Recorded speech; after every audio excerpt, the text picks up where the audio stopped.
petit extrait de la chaconne pour violon de Bach joué par Perlman pour commencer ce petit podcast où nous allons parler de mon roman, mon premier roman, intitulé Le bal des ardents. Ce roman est un roman psychologique, ça veut dire qu'il met en avant les questionnements intérieurs des personnages, leurs états d'âme, leurs angoisses, leurs peurs, leurs passions, tout ça.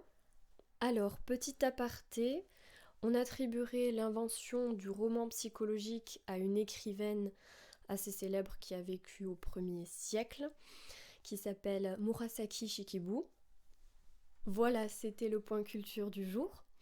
Pour revenir au roman, le personnage principal s'appelle Clay Owens. Alors, qui est-il, ce Clay Owens ? Eh bien, c'est un homme qui est âgé de la cinquantaine, qui est atteint de la maladie de Charcot, ou dite SLA, sclérose latérale amyotrophique. Pour faire simple, la SLA, c'est une maladie neurodégénérative, et chez le patient, le résultat, c'est la paralysie. Alors ce n'est pas très gai, d'autant plus qu'il n'y a pas de solution pour remédier à cette maladie. L'histoire commence, on va dire, dans cette atmosphère assez déprimante. Heureusement, Clay Owens va revenir sur son passé, c'est-à-dire l'avant-maladie, constitué de multiples périples psychologiques et historiques. Donc c'est plus gai, c'est plus joyeux. Clay Owens, au cours du récit, parle beaucoup de sa famille, sa femme qui s'appelle Sally et ses enfants, Roy et Jeff. Le père de Sally, qui s'appelle Henry, initie le mystique ou l'irréel de l'histoire à travers une malle mystérieuse qu'il possédait avant de mourir. Cette malle est l'intrigue du roman et le fil conducteur du récit.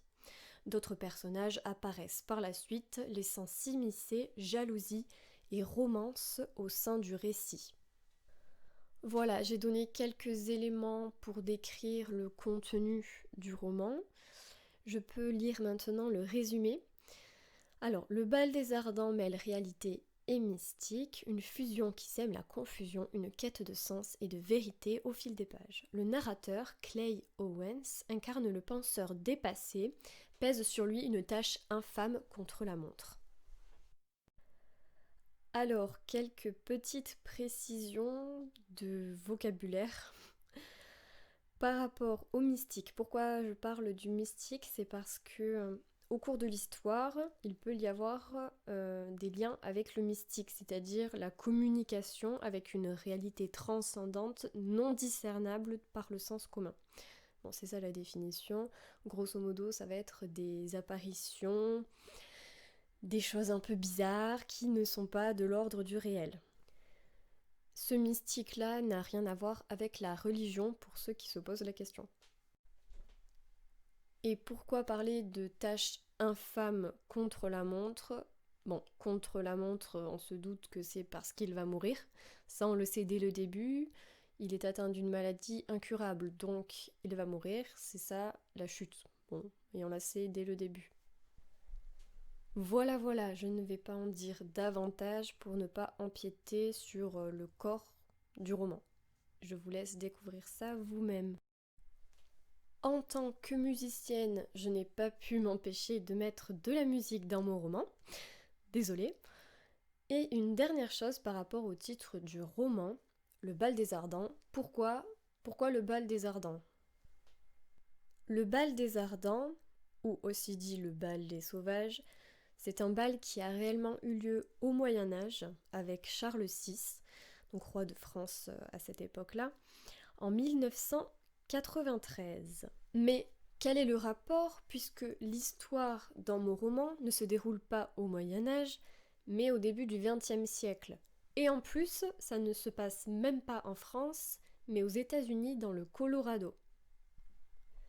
Alors avec ça, essayez d'établir des liens, mais on sait que ce n'est pas temporel. Voilà, j'ai terminé avec cette petite présentation de mon roman. J'espère que ça vous donne envie de le lire. Je vais mettre en description le lien pour le commander, ainsi que les autres sites partenaires, donc le site de mon éditeur sera le premier et ensuite je mettrai les autres. À bientôt, ciao ciao!